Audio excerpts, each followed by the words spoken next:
Thank you, Maura.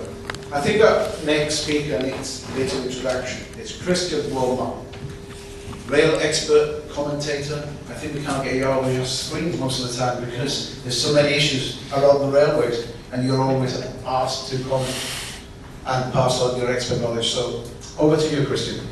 Thank you very much.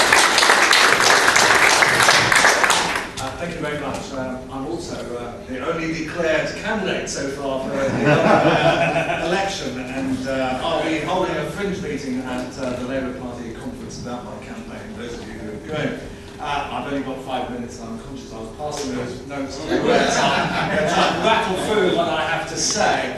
I try to avoid repeating some of the things that have been said already, but obviously they're all in the kind of right sort of frame, so it's slightly difficult to do that. But I was going to base my talk on 3 notions: that transport needs to be sustainable, it needs to be affordable, and we need to have practical policies. And I'll try and rattle through that in 4 or 5 minutes. Sustainable first. I think a little bit of history is important here. There was a time when it was really believed that we could all get around by car, and that there would be massive multi-storey car parks to house all the cars, and everybody would be able to drive into London and it would all be feasible. And the tube was an irrelevance. It actually was hardly invested in. When I wrote my history of the tube a few years ago, I discovered that actually there were years in the 50s where there was no investment in the tube, like £100,000 a year or something. It was actually going to kind of be phased out. And then I became interested in politics in 1973 and voted for the Labour GLC at that point. And that was a very important election because it threw out the notion that you'd have these ringways through London. They were going to build 3 ringways in the centre around London. One was the M25, one was the North Circular, but in the centre of London, Westway, which is the only bit that got built, was going to be continued all the way around and actually destroy 50,000 homes and change the very nature of the town we live in. Now, why I say that little history is, first of all, because Labour won the election and chucked out the scheme, and it actually got me interested in the notion of politics, but also because it showed that there was a limit to the amount of space and priority that you could give to cars. And that process then started reversing. So we got restrictions on cars, we got parking restrictions, controlled parking zones, bus lanes, cycle lanes, and so on. And what I'd like to see is a continuation of that process. Ken started it with the congestion charge. It was an absolute great idea, and that needs to be worked on and developed.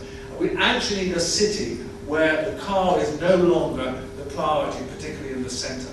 And that's not just a transport issue, it's an economic issue. Because if you have areas which are limit the car use and have people coming in by public transport, by cycling, by walking or whatever, they are more prosperous than other areas. And this is something we need to catch up on other cities. New York, Times Square has actually been pedestrianised.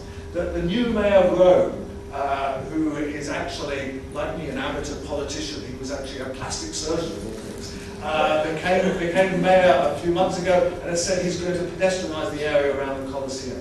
Right, you know, absolutely kind of no-brainer. And there's all sorts of schemes around here. I haven't got time to go through them that I'd like to see done here. But in the same way, we want to transform the centre of London, make it more viable, more sustainable. Let me just briefly talk about affordability.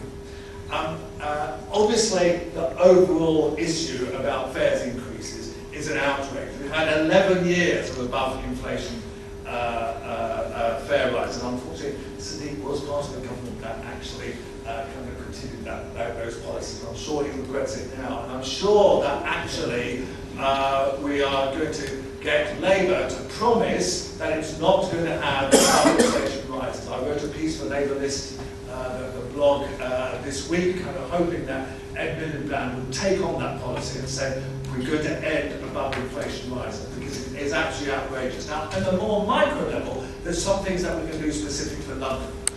For example, we could have a system whereby if you take buses, and this particularly helps people in the outer London areas, who often have to take 2 or 3 buses to get into the centre where they work.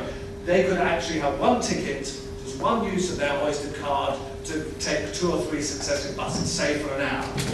Absolutely very important, particularly for people who are not very well off, who therefore kind of focus mainly use the buses rather than underground, which is more expensive. We also need a system whereby we integrate all the fare systems in London. At the moment, if you travel by National Rail, you end up paying more than if you travel by the underground. There's no logic to that at all.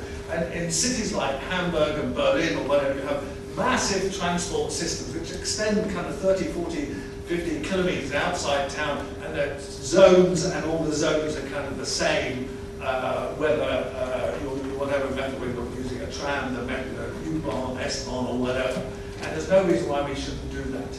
And it might require a little bit of kind of coercion on the train operators, and that wouldn't do any harm. And that brings me to my third point, actually, which is we ought to actually develop the idea of London Overground. London Overground has been a fantastic success. And London Overground is actually based on precisely the opposite notion to what Boris has put out recently about closing ticket offices, because London Overground, the great success of it is that the stations are staffed the whole time. They're built to a high standard. They were developed out of existing rail system and are a fantastic improvement. And what's more, they were a scheme that wasn't fantastically expensive. I think that was, London Overground is an absolutely emblematic type of scheme we ought to have. Okay, yeah.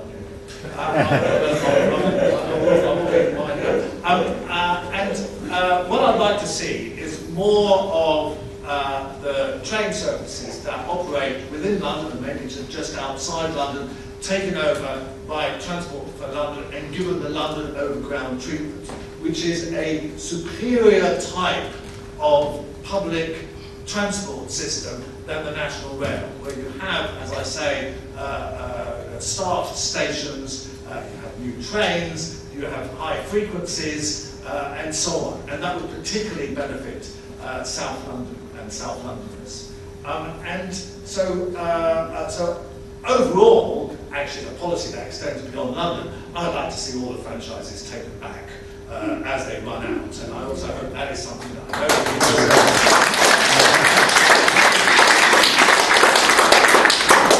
I know we discuss inside the Labour Party, and there's debates about it, and I know that the present Shadow Transport Secretary, Maria O'Gore, is quite sympathetic to this idea, and let's hope that Labour is brave enough to go with this policy into the general election, because I know it would not only be practical, save money, but actually it would be popular and win votes for the Labour Party. Thank you very much.